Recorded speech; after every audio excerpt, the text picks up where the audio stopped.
So, VK on the beat, check. I'm in Toronto where you wanna get the city love. I'm from Toronto where you wanna get the city love. I'm in Toronto like we wanna get the city love. My city love me back for my city love. Welcome to episode 1632 of Toronto Mic'd, proudly brought to you by Great Lakes Brewery, a fiercely independent craft brewery who believes in supporting communities, good times, and brewing amazing beer. Order online for free local home delivery in the GTA. Palma Pasta. Enjoy the taste of fresh, homemade Italian pasta and entrees from Palma Pasta in Mississauga and Oakville. RecycleMyElectronics.ca. Committing to our planet's future means properly recycling our electronics of the past. Building Toronto Skyline, a podcast and book from Nick Iones, sponsored by Fusion Corp, Construction Management Inc., and Ridley Funeral Home, pillars of the community since 1921. Joining me today, making his Toronto Mic debut, is famed photographer John Rowlands. But before we call up John, I have here in the TMDS studio with me, Bob Klanick.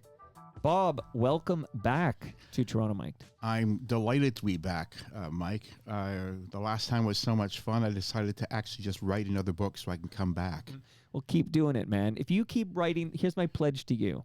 If you keep writing these great books about unsung heroes or even the sung heroes, I want you to know there's going to be an open invitation that you can visit the basement so long as we get the subject matter, if they're, on the right side of the dirt. Absolutely. We get the subject matter on the line to chat about their career at the same time. Yeah, and as I'm sure you're gonna appreciate, John is far from being on the other side of the dirt. His mind is still crackles with memories, and he'll come up with details, and you'll see. I love details. Okay, so for the listenership, here's where we're at. So Bob and I are here. We're going to do like 2 minutes, maybe 2 to 5 minutes. Then I'm going to phone John, and we're going to see if we connect, and then we're going to literally, I have no rapport with John. I've never met John. When did you first meet John? I guess I met John around 8-10 years ago. I got to know him and Nick Panasico, the subject of my last book, Promo Man. Nick and John were kind of joined at the waist since at the hip, I should say, since 1975. Joined at the waist doesn't sound as good as joined at the hip. No, that's why it never caught on. Oddly enough, Mike is.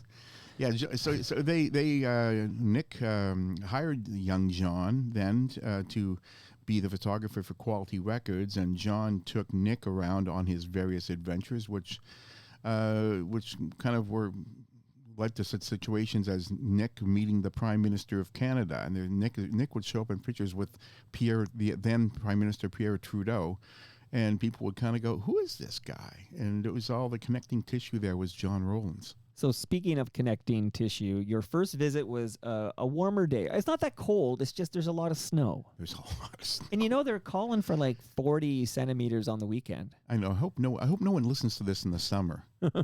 I like to, this is of the moment, and you can remember that, you can appreciate the fact that I'm wondering aloud in my South Etobicoke home studio where I'm going to put that snow, because we had so much snow the other day that it piles up on the boulevard and everything, and I'm running out of places to put the snow. But you were here in warmer times, July 2022, and it was episode, I want people to know they can go back and hear more Bob Klanick, and I'm specifically speaking to my dear friend FOTM Elvis, who I just learned is a buddy of yours. You're a buddy of Elvis. Yes. Elvis and I go way back to Western. I laugh because if you've met Elvis, then you know why you laugh. He's got a great laugh himself, and he and I have an irreverent sense of humor. We just kind of pick the crap out of him. Well, if you listen to the TMLX recording we did at Palma's Kitchen, by the way, you mentioned before I started, I turned you on to Palma Pasta. Yes, Palma Pasta. It was Palma Pasta is like giving me a single piece of palma pasta, which you did last time, a tray of lasagna, was like introducing someone to heroin. It just wasn't fair. It was not fair. Next time I came back to Toronto, I'd pick up one or two, and then I turned other friends onto it, and they picked up one or two, and it's. And it just made me sound like a crazed lunatic going on about Palma pasta. Well, as your dealer, let me tell you, I have another lasagna in my freezer from Palma Pasta. You're going home with another lasagna. Oh, my goodness. You feed the habit, and I love you for it, Mike. Are you also a fan of the Great Lakes beer I sent you home with? Yes. I'm a big fan of Great Lakes Brewery. They have so many good beers. Last time... Well, that's my go-to when I'm even if I don't come back to your show. I don't just wait to drink beer every time I come to your show. I actually go to the LCBO. You can't write that fast. I can't write that fast. God knows that's an incentive though, Mike. Because their beer is wonderful. So I've given you. I'm going to give you some more fresh craft beer from Great Lakes Brewery, and I'm doing this off the top because I'm going in literally less than 2 minutes. I'm calling John Rowlands, and he's not getting any of this because he's on the phone. So you're getting all the good stuff, including the Ridley Funeral Home tape measure. But I was going to say to Elvis, Elvis, your buddy Bob was on Toronto Mike in July 2022, and Elvis, go back to episode 1075. Where we did chat with promo man Nick Panaseco. He worked with Freddie Mercury, Johnny Cash, Keith Richards, Kiss, Rush, some guy named Bill Cosby. Holy, who's that? Liberace. That was not someone he liked. Well, he's got to take a number on that one. Yeah. Liberace, Keith Moon, and others. And you joined, of course, because you authored the book, Promo Man, Backstage Tales from the Vinyl Jungle.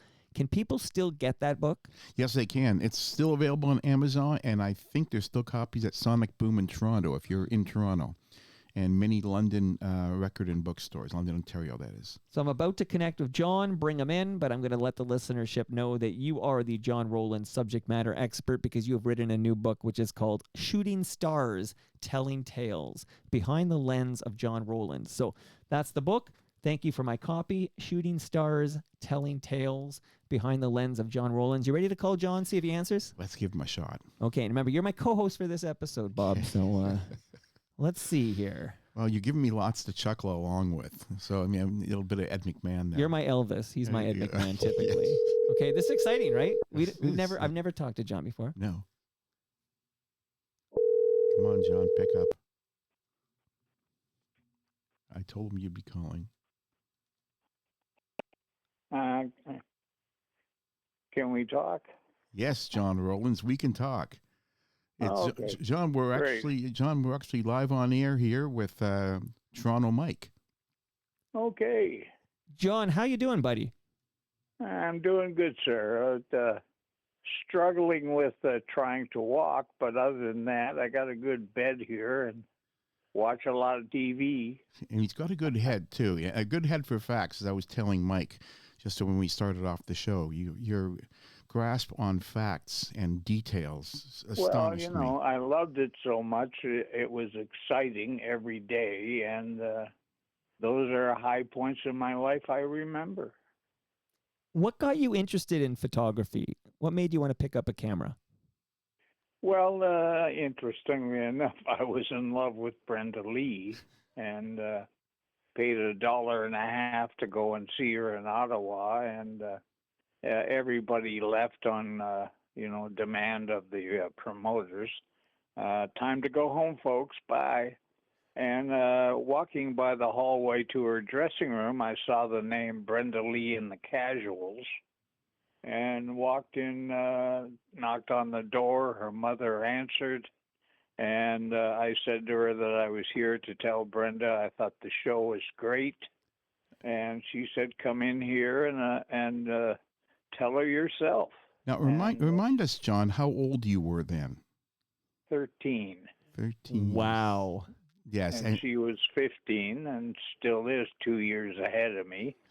And she's still with us. And she has her hair done where Ed King of Leonard Skinner's wife, Sharon, has her hair done, and they often go out for lunch together. So that's some trivia. See, this is what I'm talking about with having a head for facts, John. Yeah, I haven't forgotten that liaison, and hope someday she'll call me and we can talk, because she was the match that lit my career. And then in 65, 63, other bands started seeking me out for pictures. And then I moved to Scarborough and was dealing with Capitol Records because I photographed a band that they signed ultimately in Ottawa. And I already had the shots for their PR and press campaign. That was the Esquires, wasn't it, John? Yes, sir. Yes. Yeah. They were the first band in Canada to have rock videos or There's a films fun in fact. those days. Geez, that is a fun fact. Now, and then after that, let's see, was it the Dave Clark Five? Well, they got me on the road with the Dave Clark Five. Sadly, I missed the Beatles that year, but certainly I got rid of my shyness with the Dave Clark Five, because they were all smart, intuitive, and emotional, and regular folks like me. So no fear, and did the job to make Capitol Records and the Esquires happy. And then the next year I got the Beatles, and the year after that I got the Beatles when they appeared in Toronto. Now remind me, you were 16 when you did the Dave Clark Five, or 17? I was 16, You were and 16. 17 was the Beatles. So, John, I just had a visit from Jerry Levitan, and he's renowned for being like a 14-year-old kid who got to interview John Lennon at the King Eddie Hotel.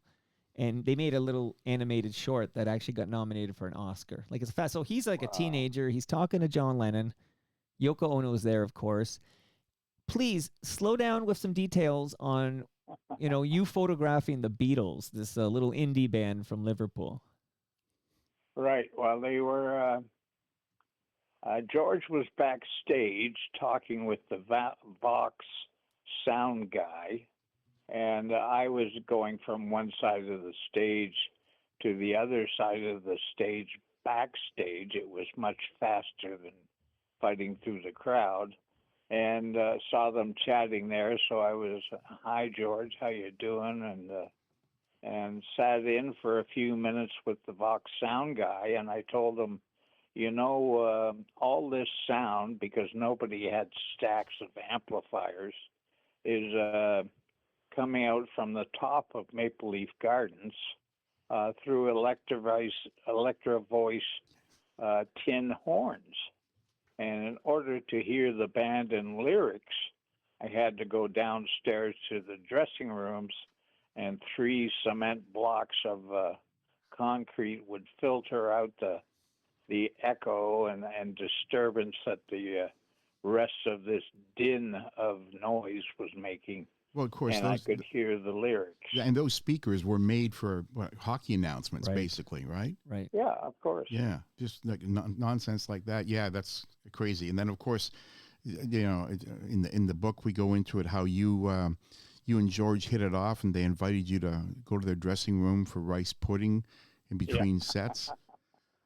And that gave me, command over the Beatles, because I asked my friend George to ask John to slide into a foursome picture instead of all in a line with the tape recorders at a desk, and a much better composition for picture's sake, and it worked. And of course, George looked at his new friend and right into my camera, and I got a great picture. That's what makes the photo so great, is that the other 3 Beatles are kind of staring off at what else is going on in the room in the press conference, and George is looking right at your camera, which kind of makes it for a very personal picture. And it's still one of my favorite photos of yours. Yeah, well, the Beatles were in a press conference and run by Brian Epstein, who would assign a question to a Beatle, and they would answer it to the best of their knowledge. Things like, like to John Lennon in a classic, "How did you find Canada?" And he said, well, you turn left at Greenland. And things like that, is Ringo really Jewish? And all this kind of chatter. And this was the comedic aspect of the Beatles. And sitting in a line with all these tape recorders, little tiny cassette players and whatnot, you push the button and record it. Every time a Beatle would answer, the four of them would take the microphone from a tape recorder and thump their fingers on it. So Jerry Silver, who was a guy I was working with from Montreal, we took his tape recorder out to the hall after the press conference and listened to it, and it was, how did you find Canada, John? And he would give the answer, and the Beatles would thump his microphone. So all he got was thump, thump, thump, thump to draw his interview in text when he got back to Montreal. He had to remember the questions. Tape recorder did him no good. Well, it's one of those things, and I've pointed it out in the book, and I just think it's phenomenal that, there's a 17-year-old kid here with these musicians who are roughly in your, just, I don't know, what, 8-10 years older than you. And so therefore there's more of a connection because the rest of that press conference is full of seasoned newsmen in suits and ties. And then there's this kid, and the kid was someone who I think that they really paid some attention to you because you weren't just a kid to them. It was fantastic. I loved every second, and still do. And I do have a picture another photographer friend of mine took, showing me and the Beatles in the back of my neck. Is all he included of me, but. That's good enough. At least you can say, hey, that's the back of my neck. That's something that I can't say. Yeah. So, John, loaded question, but Beatles or Rolling Stones? Rolling Stones. Can you share with us? I know you photographed the Rolling Stones as well. Tell me that story. Well, it was my friend Phil McDonald. His dad built the 401 from Windsor to Toronto. And it was called $1 million a mile in those days. And he got $90 a week allowance, so we did a lot of projects on our own and used his dad's desk at home when they went to Florida for 3 months. Phil would stay behind.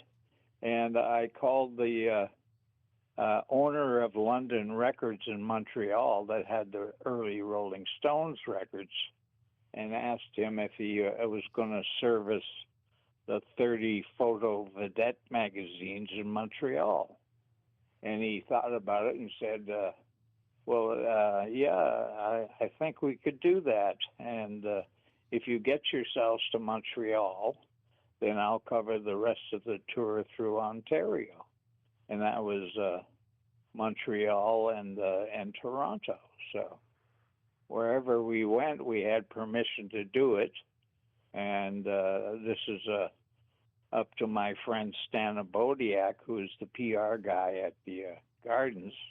He would write out a small blue piece of paper with permission to photograph the band.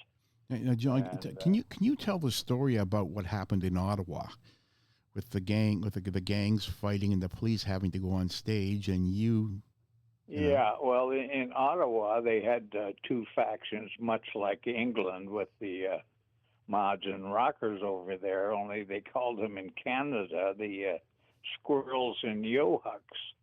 And an altercation began in the center of the crowd and spread to the front of the general admissions area, and my instructions was I could go anywhere behind the police lines. So that meant when the police covered the front of the stage, the Stones were still playing, and I could go anywhere behind them. So I I wound up 5 feet away from Mick, would walk over, take shots of Keith, walk over to the other side and take Brian with his teardrop guitar, and Bill Wyman and Charlie Watts. And same with the press conference. It was 3 people with the Stones in their dressing room. Nobody knew what a press conference was with the Stones, but that's what it was. I met Mick Jagger in the urinal before the press conference. We walked to the dressing room together and had a great time with them. Brian Jones chasing me around with a toilet plunger full of water, trying to douse my camera. But also, he cooperated enough with the Fox Phantom to pose for me, and I got shots of that in the dressing room. And of course, in the dressing room is where he taught you to play. What song was it, John? This Could Be the Last Time. He showed you on his guitar how to play the last time. Right. Yeah, that doesn't happen to everyone. No lineups there, Bob. Exactly. No lineups. Now, John, before we called you up, I was chatting with Bob about a buddy of his who apparently is named Perry. I learned that today. His name's Perry, but I've been calling him Elvis since I met him because he's the biggest Elvis fan I know.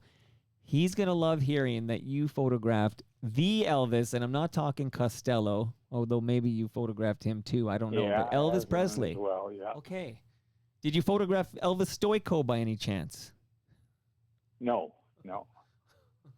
Who was the skater that you did photograph? There's a famous male Canadian skater. Kurt Browning? Maybe I did do Elvis Stoico in an Ice Capades I saw. I seem to remember I have a shot of him landing, but I was there to shoot Lynn Nightingale and that cute little blonde. You got to be more specific in the figure skating world. Yeah, cute little blonde. Elizabeth Manley, is that her name? Oh, yeah. Oh, that's very Silver cute. medalist in the 88 Olympics in Calgary. There you go. That was her. That's a big deal. Very impressive. Well, we never won a gold. We hosted in Montreal, didn't win gold.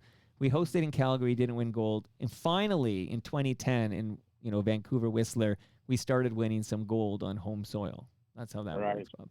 Yeah. Bob loves these fun facts. But please, back to the OG Elvis here. You met Elvis. Yes, sir, in the kitchen of the Holiday Memphis Inn. He had the whole 13th floor, and I met him getting into the kitchen area, walking through it to the waiting limo, and it was a decoy that Colonel Tom set up because there were 5,000 kids at Graceland wanting to see him leave Graceland for the first show in 11 years in Memphis. Wow. So I was there. 2 girls from Texas told me he's on the right side of the limo, which he always was. And that's, in fact, how I met him the first time, 1974. Now, which Elvis tour was it that John had a camera that was a very modern, large-looking camera, and he pulled it out, and they thought it was a film camera. So tell about that story. Well, it was also in Memphis, and that was in '69. I hadn't met Elvis then, and 2 security guards working for Elvis came over and saw my Hasselblad camera with a 250 telephoto lens on it. And they took me by the elbows, lifted me over the barricades, and took me back to Greg McDonald, who was my RCA liaison, who was the road manager for Elvis. And they get me back there, put me down on the floor, and say, "We caught this guy making movies." And Greg looked at him and said, "You silly assholes, this is the guy we hired." So then they grabbed me by the elbows and took me back over the barricade and let me shoot the pictures. I just the image of them picking you up over the barricades. Yeah. Oh my God. It was pretty comedic. Yeah. Hey, John, if I put you on the spot right now and I said, of all these, I'm looking at so many iconic photos, and I can't believe you took these great shots. But if you had to pick one, what's the most iconic photograph you've taken in your illustrious career? Well, I have to say The Archer with David Bowie in 1976. It Bingo was has been called. Well, I actually was hoping you'd say that. Okay, so right. when I went on Blue Sky, and I said, John Rowlands is about to make his Toronto Mike debut. By the way, John, you're now an FOTM, friend of Toronto Mike. Right. It's prestigious. Be honored. Okay. Oh, trust me. But Rob Pruce, I don't know, did you ever photograph the spoons? Yes. Oh, yes. Okay, so Rob Pruce was the keyboardist in their heydays. And he sent me, I mean, I've seen it before, and I can see it on the cover of Bob's book with you, Shooting Stars, Telling Tales, Behind the Lens of John Rowlands. But he sent me the photo of David Bowie that he said was taken in Toronto in 76. And he wrote, this iconic image of David Bowie as the thin white Duke was taken in, he tells me, February 26, 1976 at Maple Leaf Gardens. He loves that photo. I'm glad you chose it as your most iconic. Tell me everything you can about taking that photo of David Bowie in 76. Well, one nice thing about it, I saw the show in Montreal the night before and kind of blocked it out in my mind when The Archer occurred, because that to me was supposed to have. And then I was down front right beside Rob Bowman, another local photographer and Journalist. biographer. Oh, I thought you were going to say another local FOTM. That's what I thought you were going to say. Oh, yeah, because he's been over here. He's been on your show. Yes, Okay. sir. Of Yes, course sir. he has. Everyone's been on your show. But please continue. Good guy, that's for sure.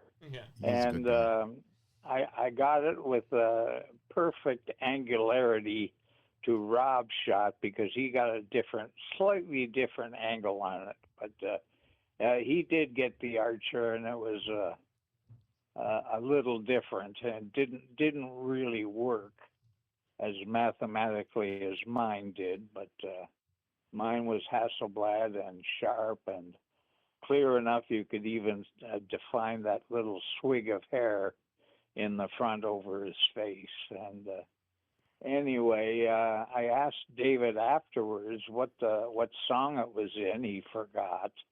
And what was it? And he said, well, basically it was a clue to his lighting director that when his hand went up and he fired the fictitious arrow, the signal was fade to black. Wow. And that's what's happened. And interesting follow-up, in 2013, I went to England to create a bunch of pictures that David and I would sell. And where was I going with this train of thought? Anyway, this picture was important to David enough that he wrote me a nice autograph on a piece of cardboard I usually carry with me. And without knowing the print that was going on it, he wrote on the bottom of it, to John, with respect, David Bowie, 1993. So Wow. He wrote, I trust you. yeah, I trust you. I like the way you see things, and a high compliment over the 19 breakfasts that we had, where I would deliver contact sheets to him every morning and have breakfast, because I put a dark room into my washroom of the hotel room, and process the film, leave it to dry for 4 hours, catch some sleep, and cut up the negs, make the contact sheets on RC paper. They would dry in 5 to 10 minutes, and then go across the hall to David's room and have a nice English breakfast. Wow. Now here's the deal I'm going to make with Bob, because I realize I could easily do this for several hours. I know we've got a book though, right, Bob? Yes, absolutely. How do people get this book, Shooting Stars, Telling Tales? Well, if you're within the if you're in the Toronto part of Toronto Mike's show, then you can go to Sonic Boom Records, with a great store on not on Queen Street, it's on Spadina, and they have copies for sale there. And if you're anywhere in the world that of course, you can be listening to this, you can buy it on Amazon. Amazon Canada, Amazon US, Amazon worldwide. Who's cooler, John? Leonard Cohen or Bob here? Who was the second name? Me. Or Bob who? Klanick. Oh, okay. Sorry, Bob. I don't Leonard blame Cohen. you. I don't blame you, John. Absolutely.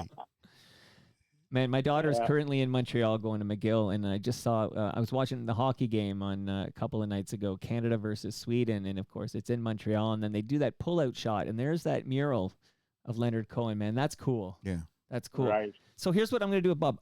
I'm going to get to ask John something, and then I pass the baton to you. Okay. Okay, like you're Okay. Donovan Bailey, okay? Okay. And then but you got but Donovan never had to pass it back. You have to pass it back. Okay. But maybe tell us a little bit about shooting Leonard Cohen, and then it will be Bob's turn, and then I have some questions from listeners who sent in questions. Okay, I was in Montreal, and he lived on Westmount on Rue Dominique, and he had bought 4 little homes there and knocked down the 2 on the opposite street to Rue Dominique and put in a garden. So I knocked on the door. A babysitter answered. I said, is Leonard available for the pictures we had arranged to do for CBS? And he said, well, he's just had 4 wisdom teeth pulled from his head and is sleeping right now. So I said, no problem. CBS has got me here. I'll check into the Queen Elizabeth and get sorted out, and Leonard can call me when it's time. So I went to the Queen Elizabeth, did all that, and just as I finished, I got a phone call, and it was Leonard Cohen saying, come back, we'll do pictures today. So I went back, took about 400 shots of him at the house, in the garden in the back, and he said, do you like corn on the cob? And I said, sure, I love corn on the cob. So he grabbed 6 or 7 cobs of corn and brought them in and boiled them for us, and we ate corn on the cob. And then he noticed in my bio that I liked architecture and antiques. And he said, I've got some antiques to show you. And we wandered down to a little convenience store near him, and there was a big, huge copper cash register there that when you pushed the button down, the prices appeared in a window across the top. And it was all from modeled copper, glass, and brass holdings. And I saw this thing, took pictures of it, and loved it. And then walking back, we ran into several girls with Comment ça va, Leonard, and how are you, waving from balconies or walking in the street. And he had a sign on the door, no visitors today because I'm taking pictures.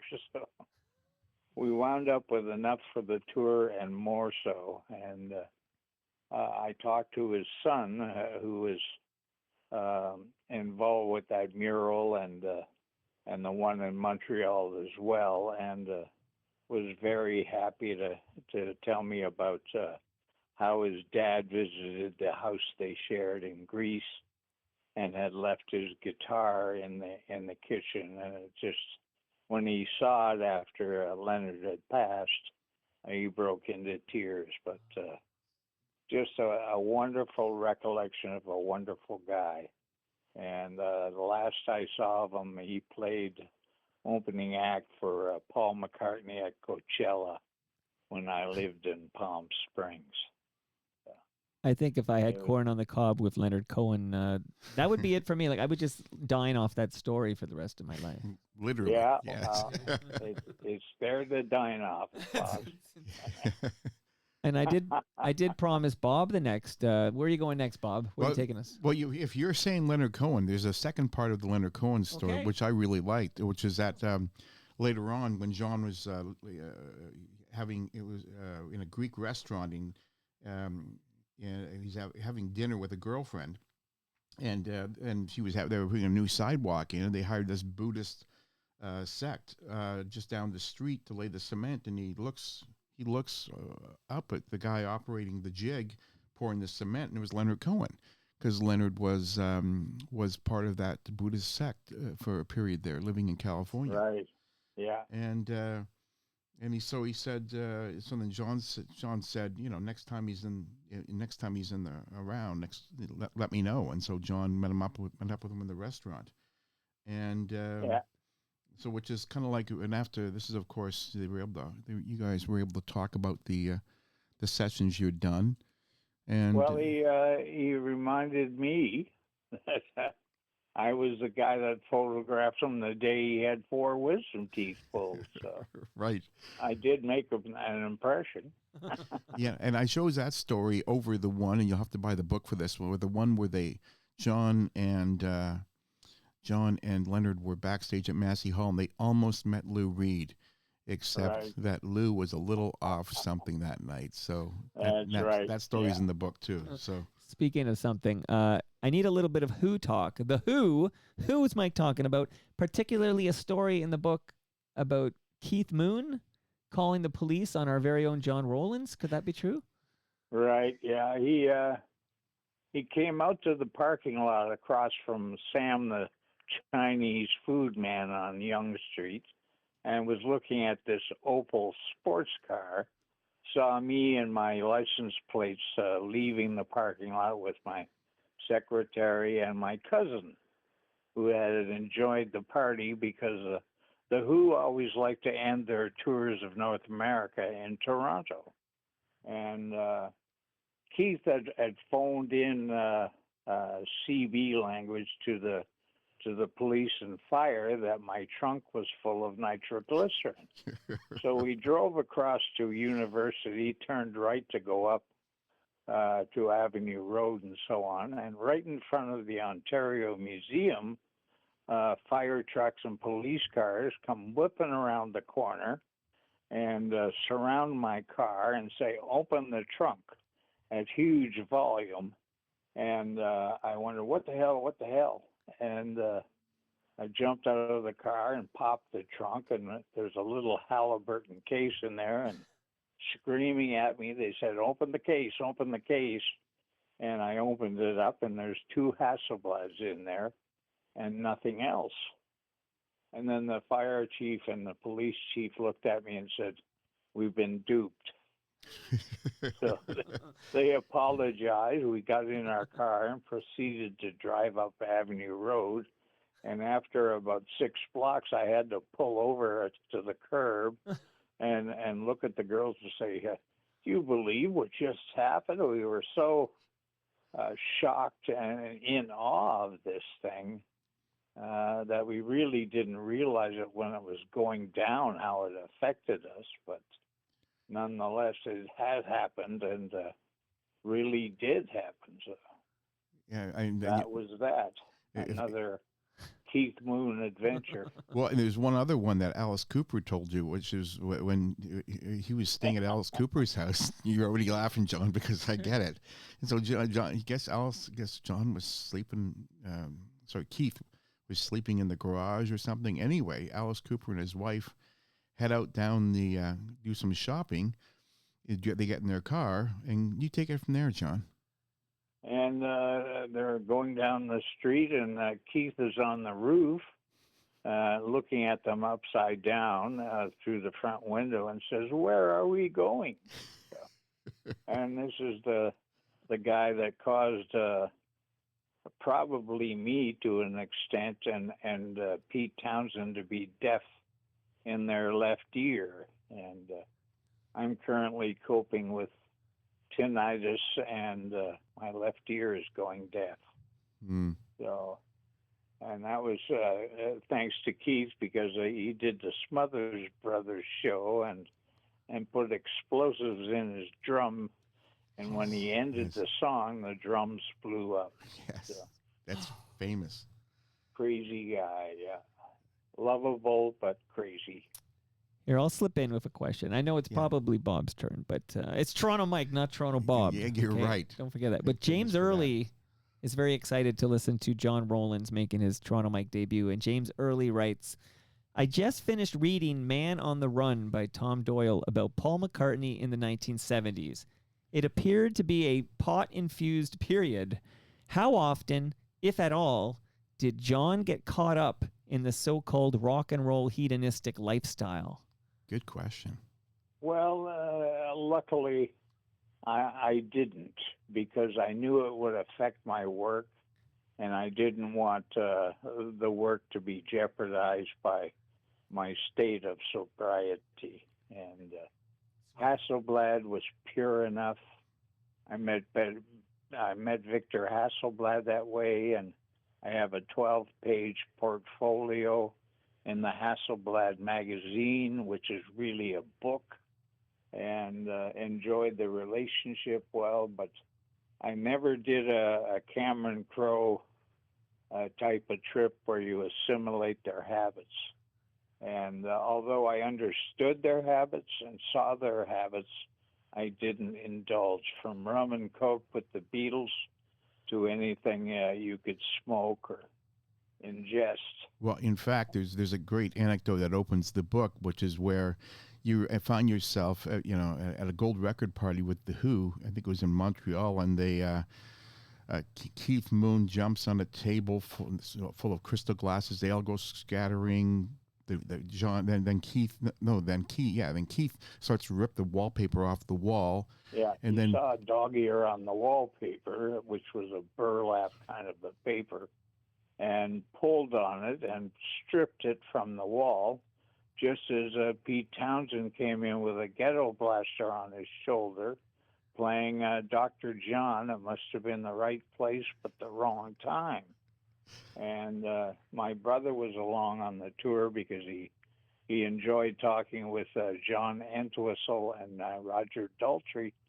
And we went running out to our room after this occurred, because there was bound to be a bigger bomb when the police arrived.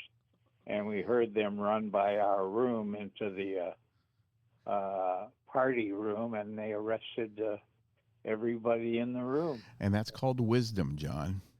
Right. But John, I did hear you smoked a joint with Tony Bennett. Yes, oh yes. He was a very cautious man, and he took a damp towel and blocked the door at the bottom so no smoke would go out into the hall.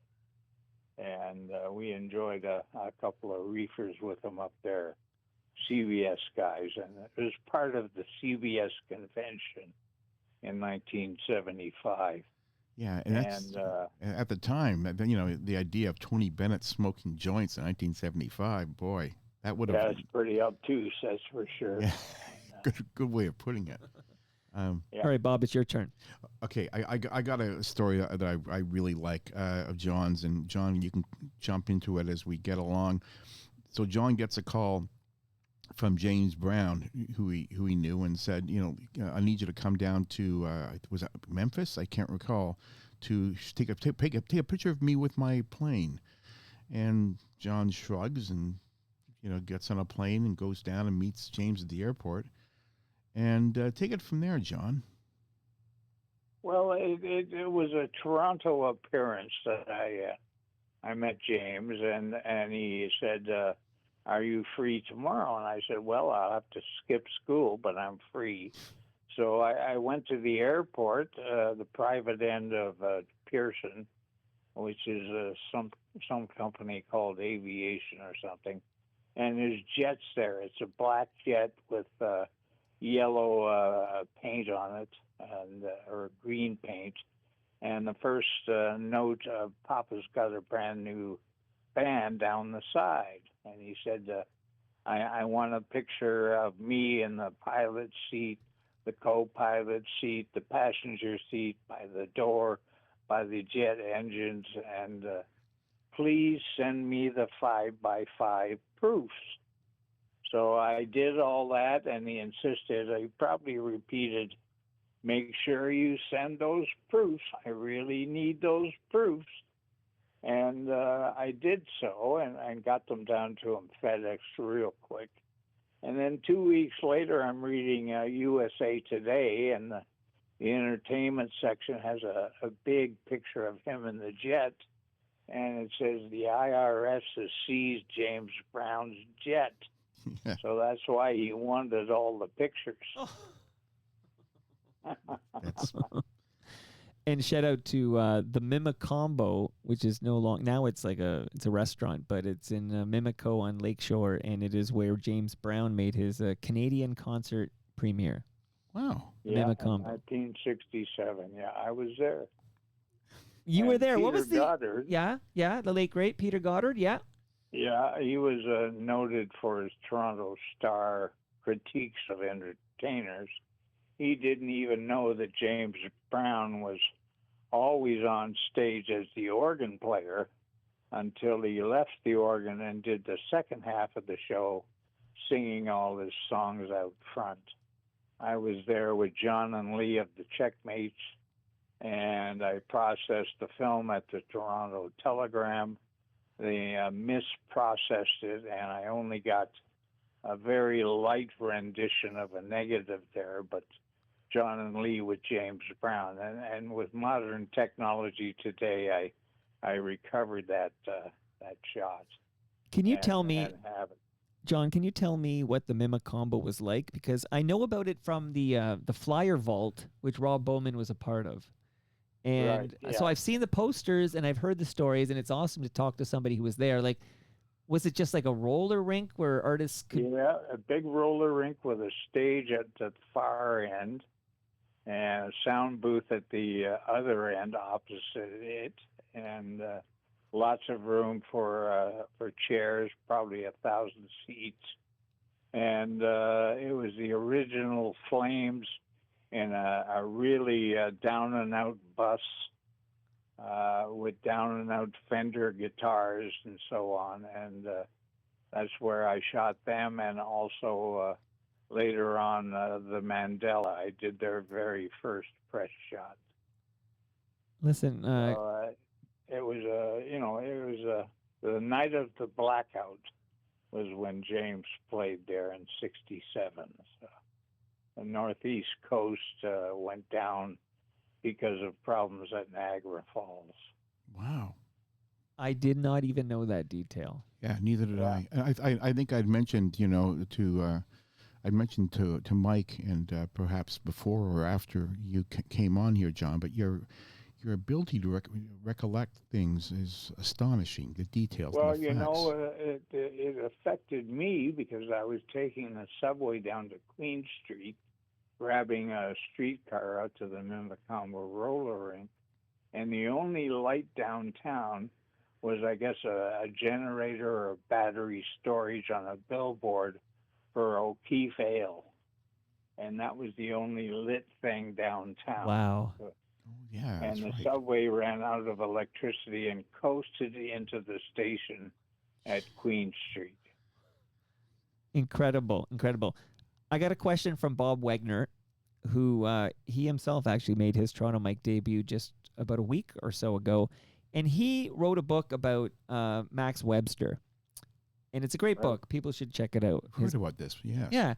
And he wrote to me when he heard that John was coming on. He said, John shot the iconic photo of mid-air Kim Mitchell for the single release of For their the biggest picture song. That's disc, Paradise yeah. Skies. Can you tell us a little bit about that iconic photo of Kim Mitchell? Well, it was the day and age of picture discs, and they came out with a 45 of Kim in midair, legs spread apart like Townsend used to do, and Tom,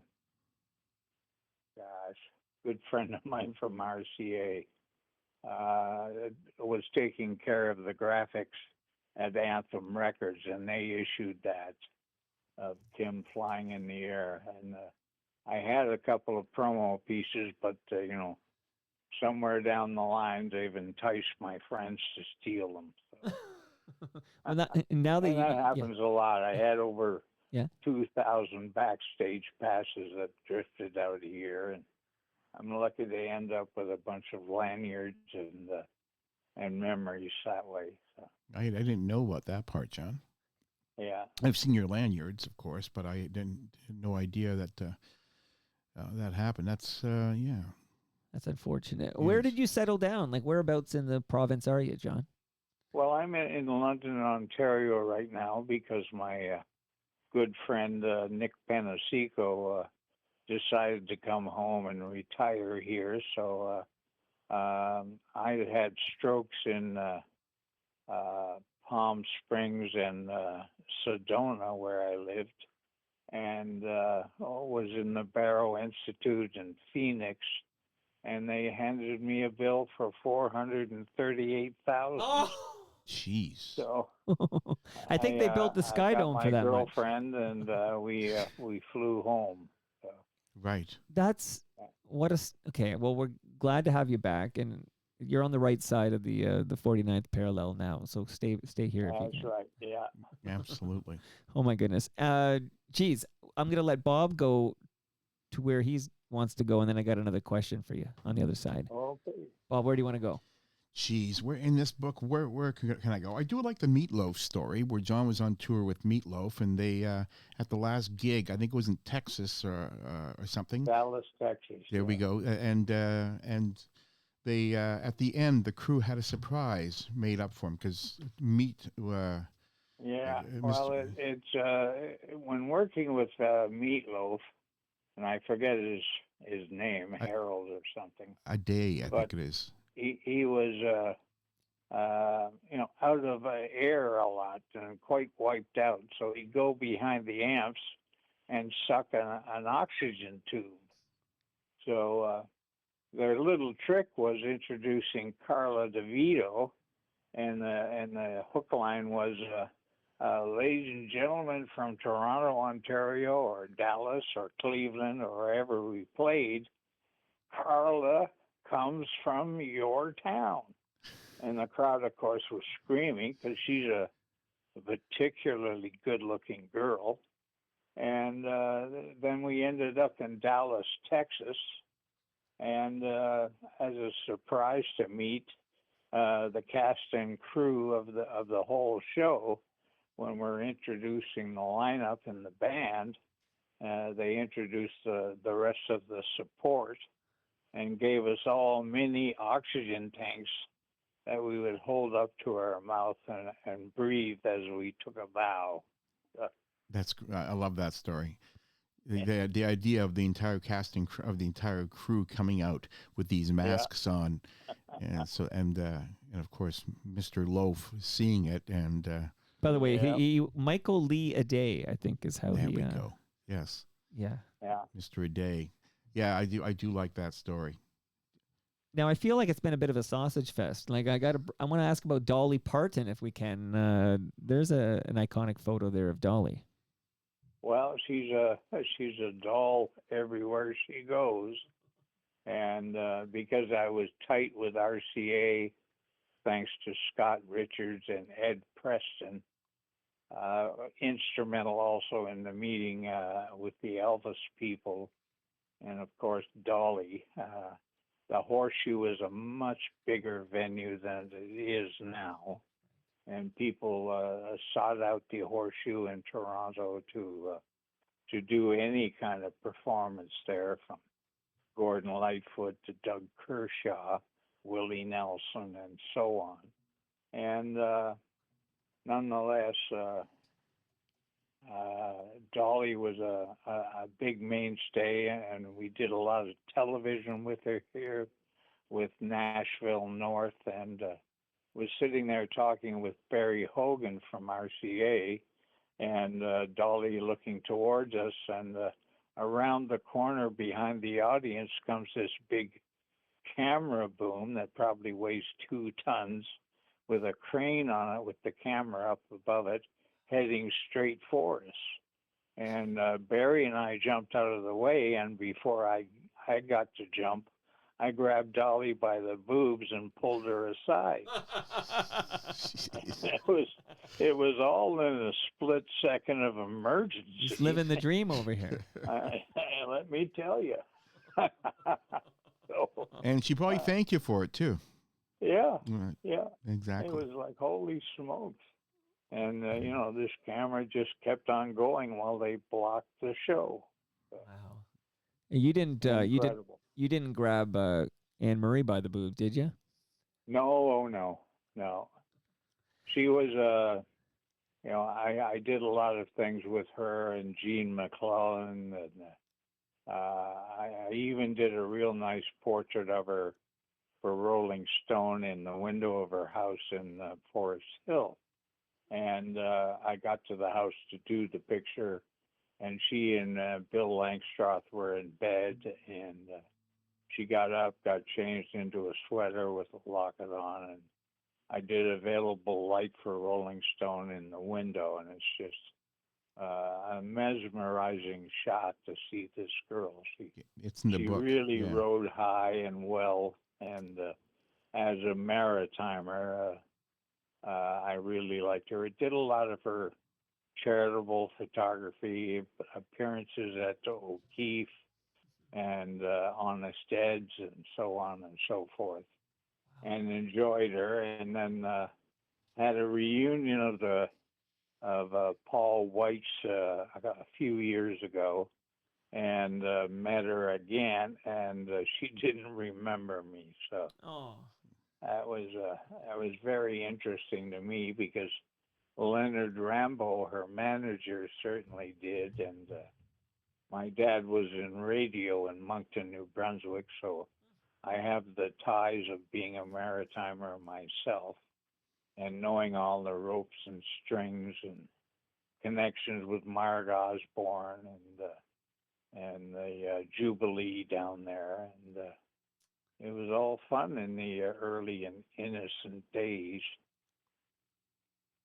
Sounds Uh, amazing. Sounds amazing, John. You've lived quite a life, and we're only gonna just touch the surface here because people got to get this book, Bob. We got to get people to read this book. There's so many stories in there.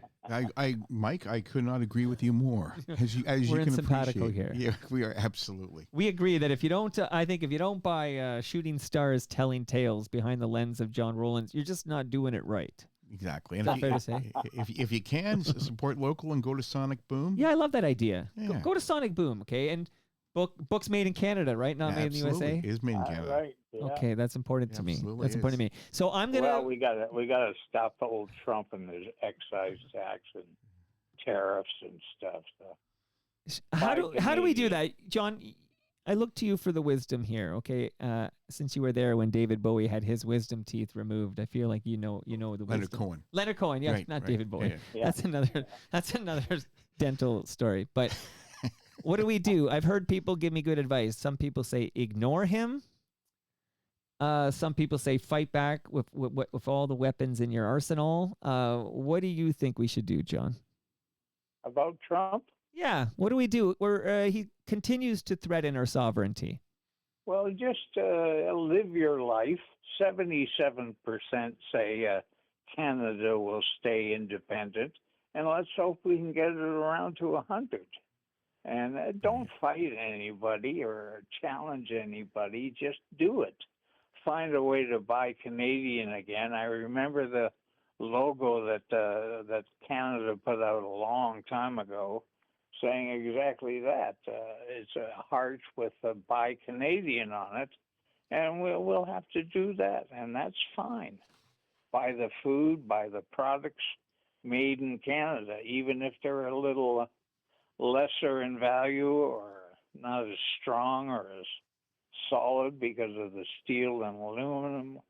But just live your life and as happy as you can be. And like one of the things I developed a long time ago was the saying, I don't want to be on my deathbed and close to passing away and look up into the sky and go, holy shit, I blew it.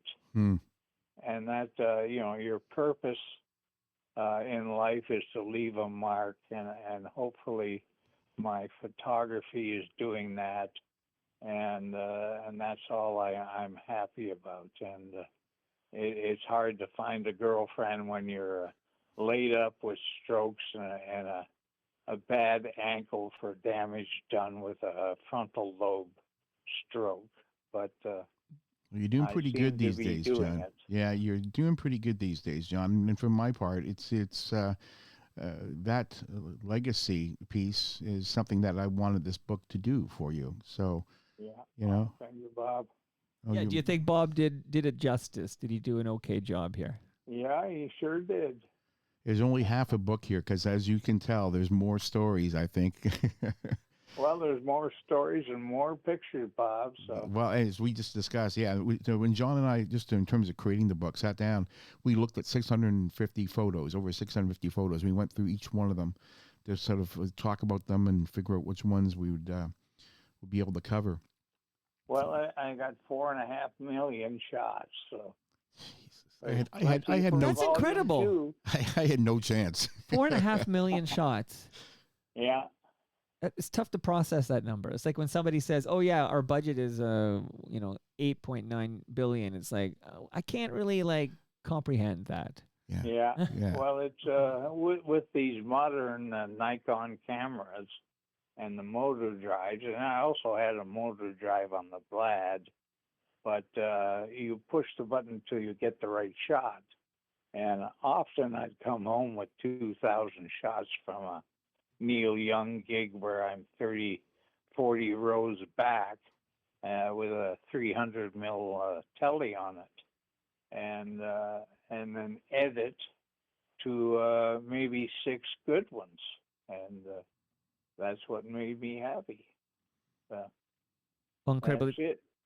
Incredible. I was going to ask Bob if you wanted to spark one more story, but I actually have one I want. Go ahead. Okay. It's your show, Mike. It's my thanks Damn for it. thank you. You know what? I forgot that for a moment. I Yeah. thought this was Toronto Bob for a moment here, but I want the Rod Stewart story. I actually just watched Fire Aid, which was a benefit for relief for the Los Angeles fires, and yeah. I saw Rod performing there, and I was thinking, dude's looking and sounding pretty good.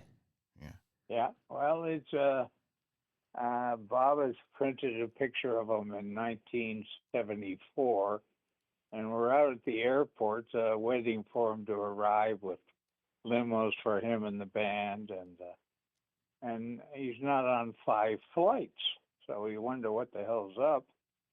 And finally, when he does come in, we find that he instructed all of the band members to light their rooms on fire, because when they returned the night before from the concert, they had to run up to their room on the 19th or 39th floor, and they were all beat to shit about that, and they made it, but they made it with an increasing vengeance towards the hotel, and the fires erupted and they got arrested.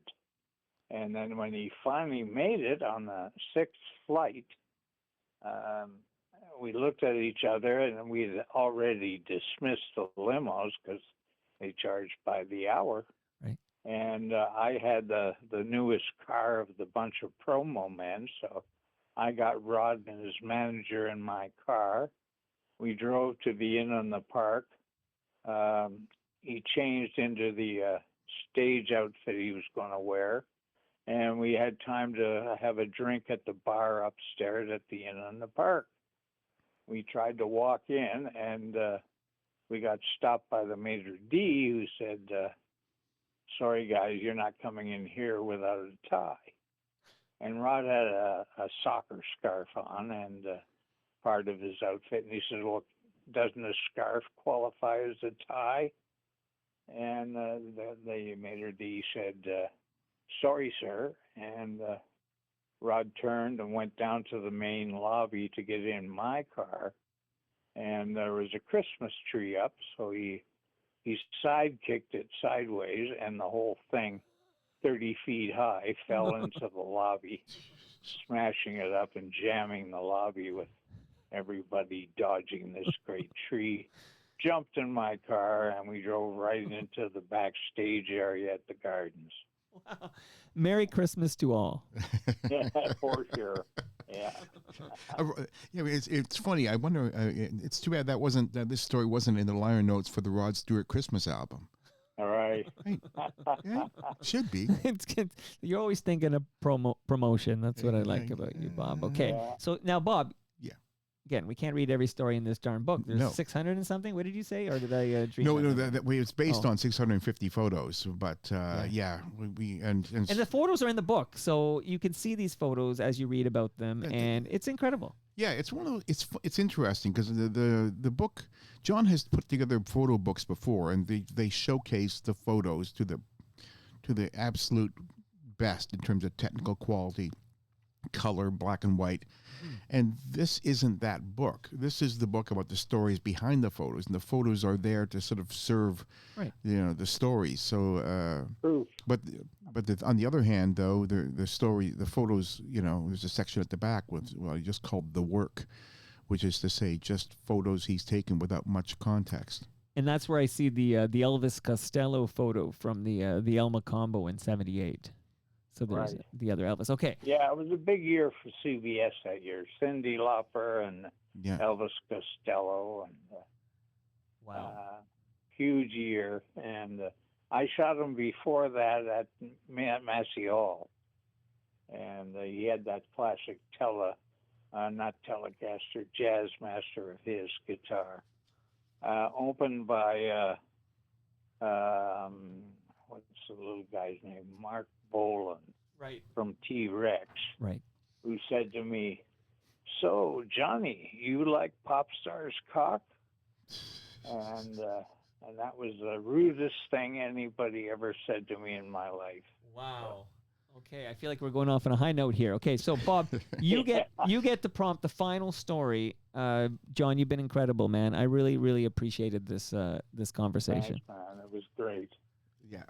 Well, I think Bob, you had to hit a home run, man. This is the it's- bottom of the ninth. Just 2 on. I got we're one. down by. I got one for down you. by 2. This is one I really liked when John had to go undercover. John had to go undercover. He was shooting Bruce Springsteen. He was asked by CBS to shoot Bruce Springsteen, but it was all done under the table because Bruce Springsteen's girlfriend at the time was a photographer, noted one, good one, Lynn Goldsmith.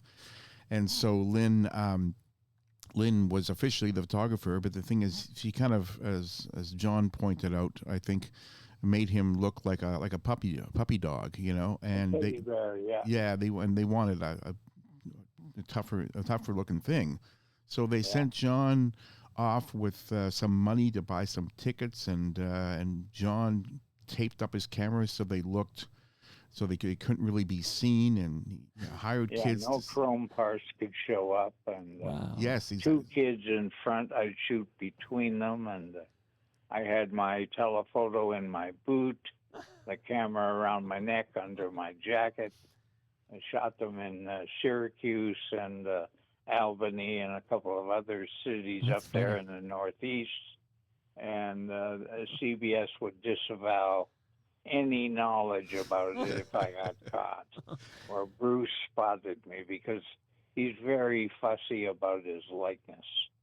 Okay, so And- Bruce's girlfriend was the photographer at the time, right? Yeah, Lynn Goldsmith. Yeah, Lynn Goldsmith. Right. It ties in nicely with the final questions submitted by listeners. So there's a great local band. We had them over recently. They're called Altered by Mom. So I don't know who in Altered by Mom sent this in, but Altered by Mom wrote, "How does John feel about famous musicians like Bryan Adams invading the photography world?" Oh, because he's a photographer. Well, isn't he? it's certainly I like him and Jim Valance's tunes. And, a tune like "The Only Thing That Looks Good on Me Is You" is a navigational tool in my life. I used to play it all the time. One time when I had a drag race with Stephen King in Palm Springs, I had that tune blasting away while we raced. But inspirational stuff, and too bad he has to screen it by shooting him on the non-acne side of his face. But he's not a bad photographer either.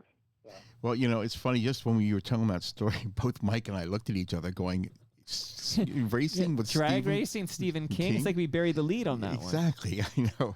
Like I told you, John's got more stories that are in this book. But more than musicians, which kind of maybe since I'm going to steal an extra 2 minutes, but I was reading, Christopher Reeve, Gene Hackman, apparently at each other's throats, and you're kind of the you come in and Well, I was charm the them. mediator, and they didn't know me, so that it was an innocent thing.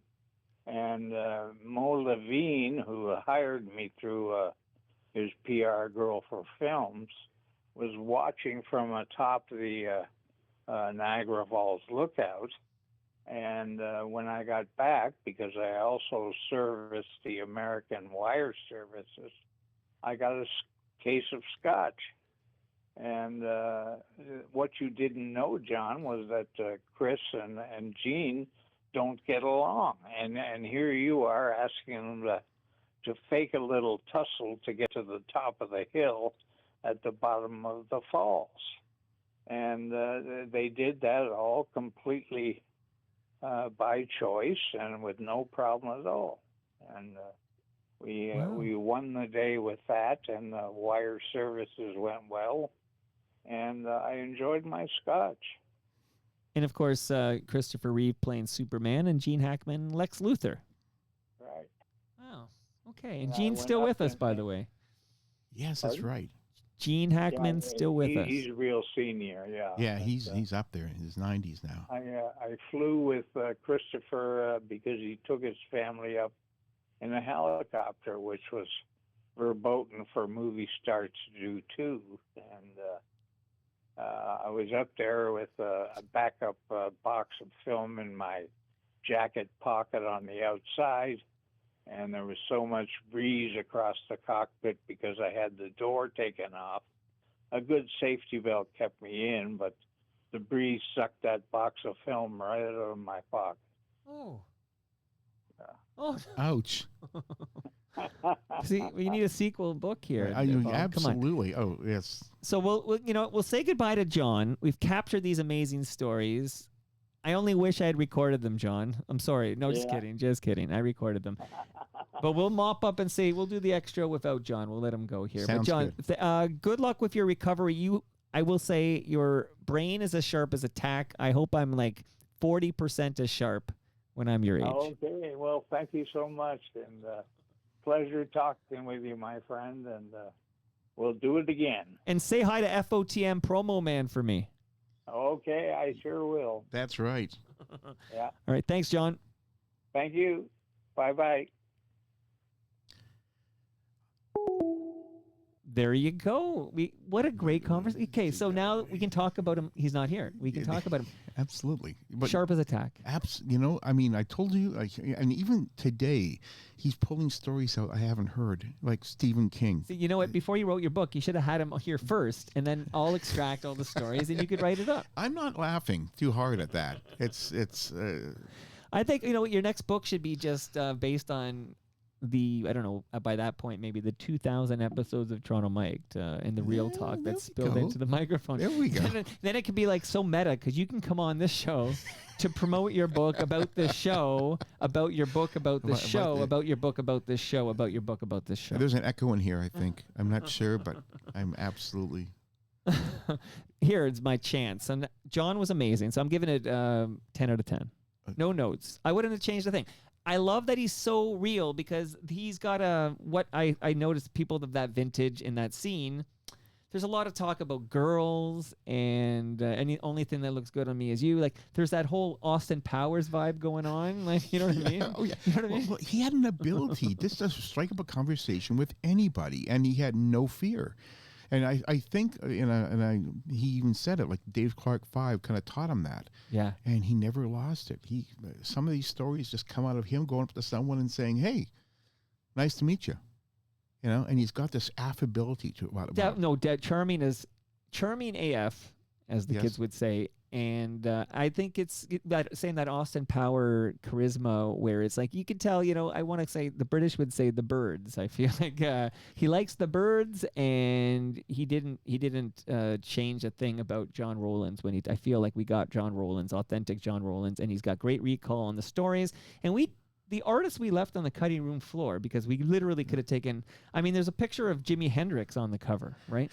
Exactly. Like I the mean, big names we didn't actually bring up that, I was going to ask him about right after we talked about Max Webster. I was going to roll into Rush and then I got distracted. But so many big stars. Grace Slick we could have talked about. oh, the Grace Slick. That's the one. It's on the cover. Yeah, she liked this photo so much that we printed up. He printed up a copy for her, and she thanked him by sticking her tongue down his throat. And I bet you he loved it. Yeah, I think he did. It seems. Howlin', for sure.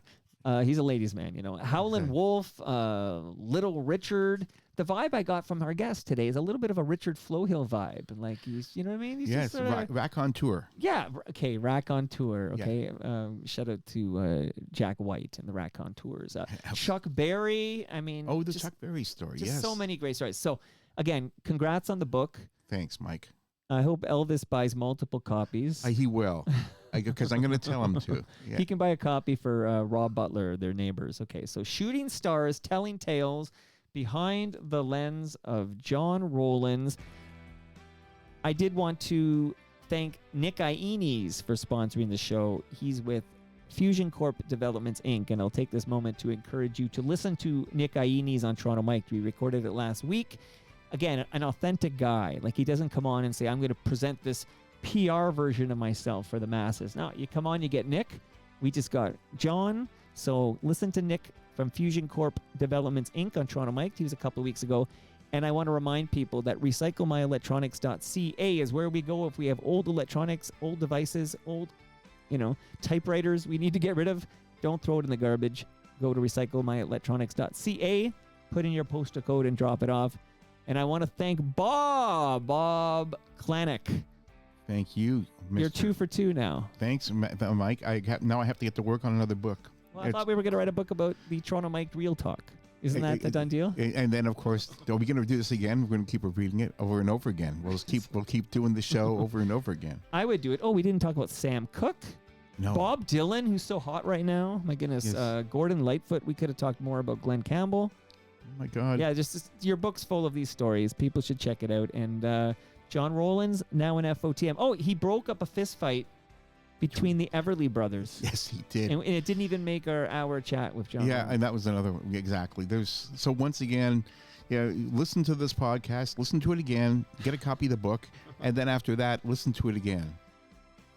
And that brings us to the end of our 1,632nd show.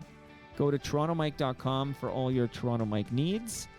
Go to Sonic Boom, and if you're able to, or go to, where is he online? Is it Amazon? Where you can pick it up? Amazon.com. Yeah. And if you're in London, Ontario, lots of books and record shops there have it. And it was made in Bolton, Ontario. Yes, it is. Made in Canada. Absolutely. Pick it up. Bob will be back after he writes his next book, so he'll be back in a couple of weeks. He's prolific. So, much love to all who made this possible. That's Great Lakes Brewery, Palma Pasta. Don't leave without your lasagna. No way. RecycleMyElectronics.ca, Building Toronto Skyline, and Ridley Funeral Home. I got to get you right now.